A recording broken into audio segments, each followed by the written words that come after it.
1절로 35절까지의 말씀 교독하고 마지막 절 같이 읽겠습니다. 그때 예수의 어머니와 동생들이 와서 밖에 서서 사람을 보내어 예수를 부르니 우리가 예수를 불러 만나다가 여자오되 보소서 당시의 어머니와 동생들과 너희들이 밖에서 만나자. 대답하시되 누가 내 어머니이며 동생들이냐 하시고 함께 읽습니다. 누구든지 하나님의 뜻대로 행하는 자가 내 형제요 자매요 어머니이니라. 아멘. 오늘은 가족에 대한 말씀으로 보여집니다. 31절 말씀 보니까 예수님 어머니 동생들이 와서 들어오지 않고 밖에 서 있습니다. 그때라고 돼 있는데 이 그때가 지금 예수님한테 귀신 들렸다 뭐 이러면서 그때예요. 그때가. 그리고 성령 모독죄도 말씀하시고 그러니까 그게 이제 좀 중요한 얘기였지만 이렇게 모였을 때 우리는 요새 헤어져도 연락할 방법이 많잖아요. 카톡, 문자, 전화, 페이스 뭐 어쩌고 해가면서 할 수가 있는데 당시에는 이런 게 없었죠. 그러니까 한 번 모이면은 이거는 시간을 좀 많이 보내줘야 돼요. 전에 중국이 좀 그런 면이 있었는데 중국에서 이 끔찍하게 들릴 수 있는데 기본 예배 시간이 6시간. 좀 오늘은 아주 짧게 정말 짧게 하겠다고 4시간. 그러다가 2시간 예배를 드리니까 사람들이 막 괴로워해요. 왔다 그냥 가는 것 같다고. 그리고 제가 들은 제일 긴 시간 8시간 얼마를 설교와 찬양과 계속 그렇게 했다는 것도 들었는데 저는 그렇게는 안 해봤습니다. 모이면 이 얘기만 했던 건 분명히 아닐 거예요. 분명히 하나님 나라에 대한 말씀을 그 방에서 그 집안에서 나누고 있는데 거기 들어오지 않고 밖에 서 있습니다. 밖에 서 있습니다. 그러니까 뭔가 본인들하고는 다른 분위기라고 느끼는 거예요. 물론 사람이 많아서 들어가기도 어려웠겠지만 사람한테 전해서 들어갈 수 있다면 아이고 이게 진짜 중요한 일이면 비집고 안 들어가겠어요? 밖에 서가지고 사람을 보내서 예수님을 부르는 상황입니다. 그러면서 32절에 무리들이 질문을 합니다. 예수를 들러앉았다가 여짜오되 보소서 당신의 어머니 동생들과 누이들이 밖에서 찾습니다. 여기서도 밖에서 찾습니다. 밖에서 안 들어오고 찾고 있습니다. 자, 이거 우리가 볼 때요 어떤 느낌이 드냐면은 어떤 경계가 있고요. 그 경계를 넘어선 외곽에 있는 가족들을 볼 수 있어요. 안 들어오고 밖에서 불러낸 거죠. 이 자리 안에 들어오지를 못하는 거예요. 하나님 나라 얘기가 지금 계속되는 그 자리에 들어오지 못하고 있는 가족들을 우리가 여기서 볼 수 있습니다. 좀 안타까워요. 그런데 예수님께서 가족들이 찾는다는 얘기를 들으시자마자 갑자기 질문을 던지셨어요. 우리 33절과 34절 같이 읽겠습니다. 두 절을 시작. 대답하시되 누가 내 어머니이며 동생들이냐 하시고 둘러앉은 자들을 보시며 이르시되 내 어머니와 내 동생들을 보라. 누가 내 어머니 동생들인가? 34절에 너희다. 자, 여기서 우리가 오해해서는 안 되는 것이 있습니다. 예수님께서 가족들한테 딱 얼굴을 들이밀면서 당신들은 내 가족이 아니요 라고 하시는 게 아니에요.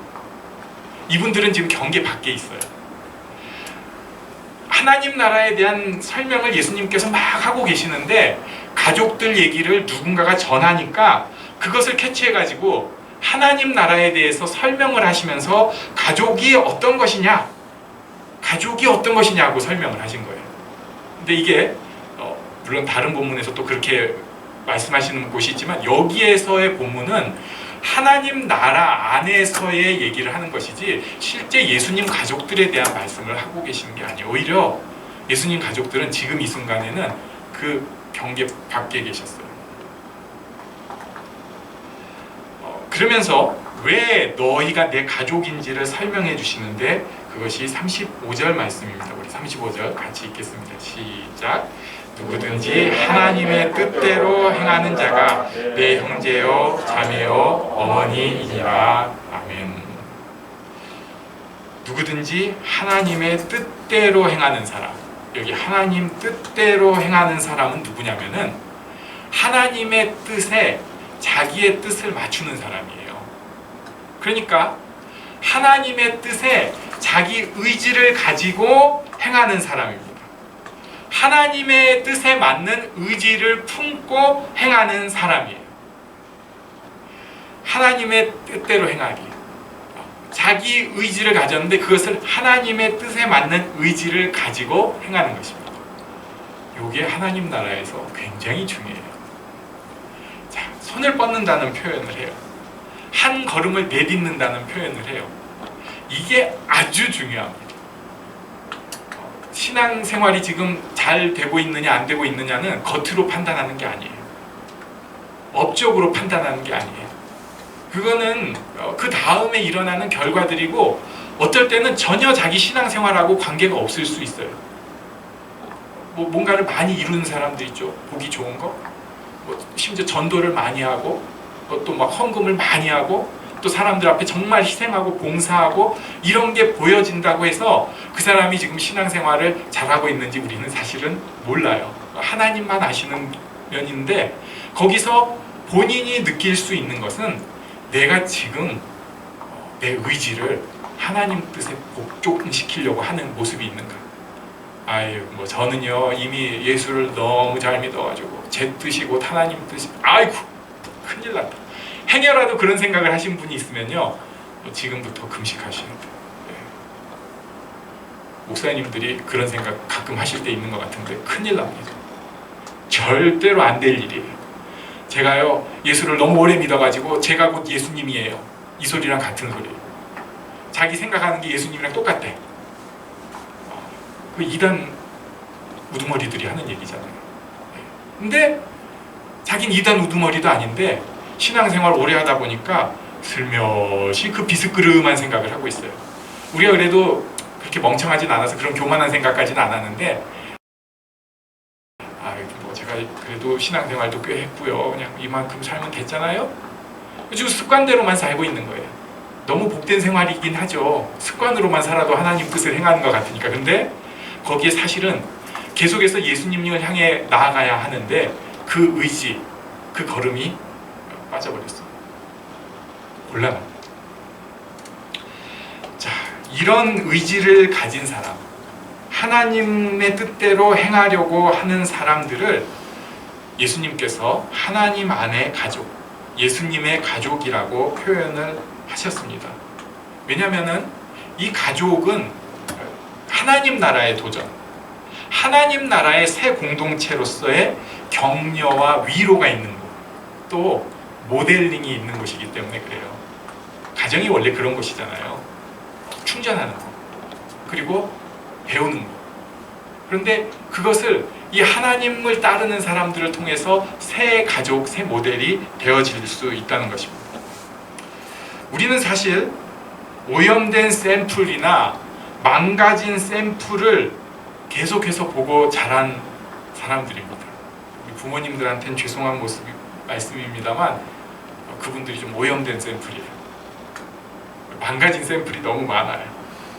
문제는 그거 우리가 계속 보고 그대로 따라하다 보니까 우리도 익숙해져 버렸어요. 이게 좋은 거 아닌데 나도 그 오염되고 망가진 샘플들에 익숙해져 버려가지고 그 독이 나는 그렇게 살지 말아야지 웬걸 나를 통해서 그 독이 계속 흘러가요. 계속 흘러가요.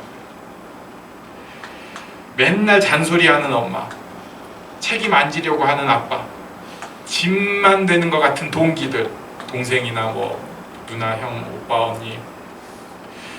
어떤 집은 그렇게 서로 핀잔을 주는 집이 있습니다. 이 집은 그렇게 배배 꽈요. 퍽이나 잘하겠다. 그 집의 숨은 가훈은 퍽이 납니다. 그런 거 안 써놔요. 근데 그 집의 숨은 가훈이에요. 퍽이 나. 어떤 집안은 그렇게 다른 집이랑 비교를 하려고 합니다. 헐 그렇게 비교를 해요. 그 집의 숨은 가훈은 뭐냐면요. 부럽다. 써놓진 않아요. 근데 애들이 느끼고 있어요. 우리 집의 가훈은 퍽이 나야. 우리 집의 가훈은 부럽다. 어떤 집은 교회는 열심히 다니는데 경건의 모양만 있습니다. 경건의 모양은 그럴듯해요. 그 집에 숨은 가움 잘 숨기자, 이런 건 써붙이지 않아요. 근데 애들의 가슴에 다 써있어. 그리고 그대로 자라났어요. 이게 바른 모습이 아니고 자기도 분명히 불편했는데 어느새 자기가 거기 익숙해져 버렸습니다. 익숙해져 버렸어요. 그래도 이 정도 집들은 좀 좋은 샘플은 아니지만 우리나라에서 무난한 샘플들이에요. 진짜 망가진 가정들이 생각보다 많이 있어요. 왜 전쟁터도 아닌데 집안에서 뭐가 막 날아다니고 뭐 폭발하는 소리가 나고.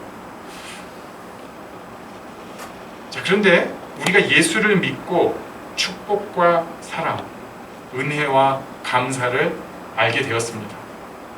이제는 바뀌고 싶어요. 그래서 사랑의 언어, 축복의 언어를 써야겠다고 생각을 합니다. 감사하고 싶고 기뻐하고 싶고 이렇게 하고 싶습니다. 근데 문제는 이게 말하기는 쉬운데 실전하고 적용을 해보려면 너무 달라져요. 제가 어느 날 복음서를 읽다가 내가 잘 모르고 믿었던 하나님이 얼마나 크신 분인지, 사랑이 많으신 분인지, 예수님이 하나님 나라에 대해서 설명해 주신 그 모습들에 진짜 막 감동이 되고, 게다가 성령께서 나를 지금 그 모습 그대로 인도해 주신다는 걸 알게 되니까 제가 진짜 감동받으니까 겁날 게 하나도 없더라고요. 나 이제 진짜 예수 잘 믿을 것 같아. 그런데 삶으로 들어가기 시작하니까 웬걸 바로 뭐라고 하죠? 훅, 스트레이트, 어퍼컷 뭐 이런 거 사정없이 몇 대 맞고 나니까 막 잘할 것 같았는데 헬렐레 하고 자빠져 버렸어요. 이게 우리의 현실입니다. 그런데 하늘나라의 가족이 되면서 서로에게 어떤 샘플이 돼주는 거예요. 우리가 또 샘플이라고 하면은 이거 오해할까봐 제가 꼭 말씀을 드리는데, 우리는 좋은 샘플을 찾아요. 그리고 또 좋은 샘플인 척 하려고 합니다. 이게 위선이 되는 첫걸음이에요. 거짓의 첫걸음입니다. 현대판 바리새인이 되는 것입니다. 좋은 샘플 찾는 것. 정확하게는 성장하는 샘플이 되어요. 예수님 안에서 성장하는 샘플이 되어야 돼요. 좋은 샘플 같은 소리 하지 마세요. 물론 그런 면들이 있고 또 저도 그런 면이 있고 그런 사람 보면서 도움받는 것도 있지만, 그것보다 훨씬 더 중요한 거, 우리가 생각해야 되는 것은 성장해야 되는 샘플이에요. 성장하는 샘플이에요. 우리가 같이 신앙생활을 하고 있는데 우리 생각에는 어디 저 예수님 바로 앞에 있는 사람이랑 신앙생활하면 우리가 그분 보면서 다 잘 따라갈 것 같고 굉장히 감동적일 것 같고 은혜로울 것 같은데 그게 아니더라고요. 교회를 좀 오래 다녀보니까 내가 누구 어떻다고 막 찍어서 뭐 욕하고 싶진 않아요. 원래 이런 거 해야지 좋아들 하던데 저도 좀 생각을 했는데 그거는 저한테 덕이 안 되는 것 같아요. 결국은 자꾸 판단하는 버릇을 들어서. 근데 그거 좋지 않아요. 진짜 목숨을 바친 신앙의 샘플들이 있어가지고 그 교회에 막 모이고 힘이 있는 것 같았는데 별로 좋지가 않아요. 별로 좋지가 않아요. 오히려 그냥 그런 사람들인데 서로 요만큼씩 성장을 하는 거예요. 그 사람들이 좋은 샘플이 될 수 있어요. 물론 고수가 이렇게 톡 건드려주는 게 필요할 때가 있어요. 하지만 더 좋은 샘플, 더 좋은 격려, 더 좋은 위로는 비슷한 사람들, 사고뭉치, 부끄러운 사람들, 추잡한 사람들이 그걸 딛고 그만큼 또 일어나는 거예요. 반 걸음 한 걸음. 겉에서 볼 때는 뭐 차이도 없네. 근데 그게 아니에요. 우리는 알거든요. 같이 사는 사람, 가족은 알아요. 저는 젊어서부터 예수 믿는 것이 큰 축복이라고 생각합니다. 더불어서 교회 공동체라는 이 가족, 교회의 가족, 하나님 나라의 가족 안에 지내는 것 정말 큰 축복이라고 생각을 합니다. 나이가 들면 어느새 많이 굳어지거든요. 고치기가 힘들어요. 그래가지고 하나님 나라의 샘플이 되기보다는 교회 안에서도 우리가 눈에 보이는 게 더 크다 보니까 세상적인 샘플이 많이 되어줘요. 더 세련된 거, 더 고상해 보이는 거, 이런 거 우리 좋아해요 다. 그래서 그렇게 그런 거 보여주고 싶어 하게 되고 그런 거 찾게 되기 시작하니까 교회가 이상하게 됐어요. 하나님 나라의 가족이 아니라 뭔가 이상한 곳이 돼버립니다. 그러나 젊을 때부터 신앙생활 한 사람들은, 제대로 예수님을 만난 사람들은, 그리고 그 가운데서 그래도 예수 믿으려고 우리가 물론 나락에 좀 팍 떨어졌다가 또 올라갔다 이럴 때도 있지만, 그런 사람들은 그런 것보다는 조금씩 성장하는 샘플들이 되어줍니다. 엉터리 같은 모습이 있어도 그 가운데 있는 하나님을 향한 의지, 또 한때 세상 무서운 줄 모르고 그 하나님을 향한 의지로 내가 뭐든지 할 수 있을 것 같이 막 불을 태우면서 하나님 뜻대로 다 할 수 있어! 이런 거 도전이 되잖아요. 물론 곧 망하겠네, 옆에서 다 알아요. 하지만 그 자체가 가족들끼리 서로 도전이 되고 위로가 돼요. 힘들어지고 무너지면 격려해 줄 수 있어요. 제가 전에 택도 않는 상상을 한 적이 있습니다. 우리나라에도 범죄자들이 여러 종류가 있어요. 그런데 저도 좀 사실은 싫어하는 범죄자들이 있어요. 성범죄자나 이런 거는 좀 많이 불편해요. 그런데 그만큼 또 싫어하는 범죄자라고 할 수도 있는데, 이 정치범이라고 해야 될까요? 정치인 중에 유명한 사람이 교도소를 갔다 왔는데 마침 제가 아는 선배네 교회로 그분이 갔어요. 거물입니다. 그래가지고 목사님, 제가 이 교회에서 신앙생활을 하고 싶습니다, 이렇게 얘기를 했대요. 그래가지고 그 선배가 그럼요, 신앙생활 잘하시면 좋겠습니다, 여기까지 제가 들었어요. 근데 제가 좀 그런 생각이 들더라고요.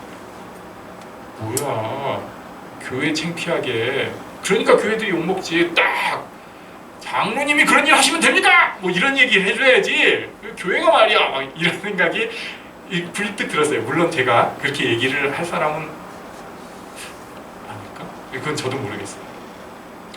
근데 그 다음에 조금 세월이 지나고 조금 더 세월이 지나고 조금 더 지나고 나니까, 물론 제가 그렇게 잘 할 수 있다는 사람은 아니에요. 세상에서 욕먹어도, 그리고 그 사람이 실은 믿을 수 없어도 하나님 앞에 공동체에 들어오겠다고 믿음의 고백을 한 사람은 그 옆에서 툭툭 두들겨줘야 돼. 뭐 이거 제가 잘할 수 있다는 얘기는 아니에요. 원칙적인 얘기입니다. 우리 교회 안에서 누가 사고 쳤어요. 부끄러운 짓을 했거나 그래가지고 진짜 나중에 이렇게 왔어요. 멋쩍어갖고 되게 이상한 표정을 짓고 있어요. 그러면은 가서 누가 이놈아 뭐 이렇게 할 거 아니에요.